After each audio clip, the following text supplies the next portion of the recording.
नाशिकमध्ये छगन भुजबळांनी पडळकरांची बैठक पार पडली। दोन्ही नेत्यांमध्ये तासाभरापासून खलबत सुरू होती। भुजबळ फार्मवर दोन्ही नेत्यांची बंद दाराआड चर्चा झाली।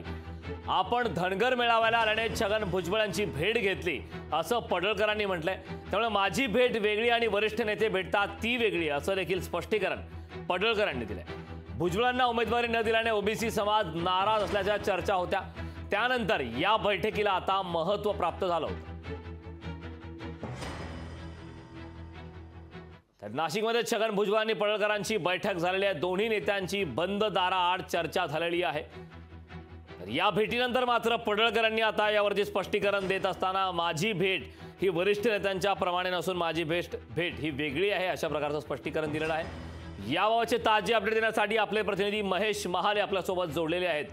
महेश, खरतर सध्या निवडणुकीची रणधुमाळी सध्या नाशिकमध्ये सुरू आहे आणि याच दरम्यान आता छगन भुजबळ आणि पडळकर यांची बंद दाराआड चर्चा झाली आहे। काय या चर्चेचे निकष सध्या लावले जाऊ शकतात? नक्कीच, कारण खरं तर गेल्या 1 तासांपासून भाजपचे विधान परिषदेचे आमदार गोपीचंद पडळकर आणि राष्ट्रवादीचे ज्येष्ठ नेते तथा मंत्री छगन भुजबळ यांच्यामध्ये बंद दाराआड बैठक सुरू होती। खरं तर गेल्या काही दिवसांपासून हे दोन्ही जे नेते आहेत ते ओबीसींच्या सभांमध्ये आपल्याला प्रखरपणे आपली भूमिका मांडताना दिसले होते। मराठा आरक्षणाचा मुद्दा ज्यावेळेस समोर आलेला होता त्यावेळेस या दोन्ही नेत्यांनी आपली जी भूमिका आहे ती स्पष्टपणे मांडलेली होती। त्यामुळे एकंदरीतच आजची जी भेट आहे ती महत्त्वाची। या भेटीनंतर खरं तर गोपीचंद पडळकर यांनी स्पष्टीकरण देखील दिलेले, कमी छोटा कार्यकर्ता आहे मात्र भुजबळ साहेबांसोबत मी काम करतोय आणि चळवळीतला कार्यकर्ता आहे, त्यामुळे ही भेट घेणं गरजेचं होत असल्याचं देखील त्यांनी सांगितलेलं आहे। परंतु गेल्या काही दिवसांपासून जर आपण बघितलं असेल तर महायुतीच्या प्रचार सभांना हे दोन्ही नेते आपल्याला कुठेही दिसत नाहीये।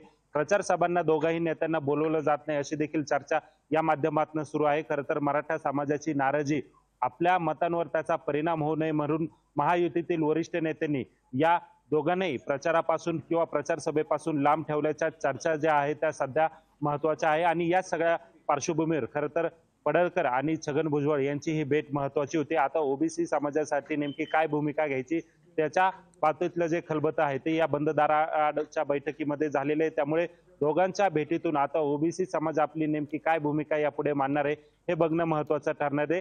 परंतु जरी आपण विचार केला तर मराठा समाजांचा मतांवर परिणाम होऊ नये म्हणून या दोन्ही नेत्यांना प्रचार सभांना जर बोलवत नसेल तर दुसरीकडे ओबीसी मतांचा सुद्धा विचार यामागे करायला पाहिजे असं जे मत आहे ते जाणकारांचं आहे। त्यामुळे या भेटीमागे राजकीय हेतू जरी नसला तरी पण मात्र ओबीसी समाजासाठी हे दोन्ही नेते एकत्र आलेले आहे। बंद दाराआड त्यांनी बैठकीत चर्चा केलेली, त्यामुळे आता या चर्चेतून ओबीसी समाज येत्या काळात काय भूमिका मांडतो हे पाहणं आपल्याला महत्त्वाचं ठरणार आहे। नक्कीच महेश, नेमकं या निवडणुकीच्या दरम्यान नाशिकमध्ये सध्या लोकसभा मतदारसंघाची निवडणूक सुरू आहे, जोरदार प्रचार सुरू आहेत। या बैठकीचे नेमके परिणाम काही मतदारसंघात मतदारांवरती होतात का हे पाहणं महत्त्वाचं आहे। खूप खूप धन्यवाद महेश या सविस्तर अशा माहितीबद्दल।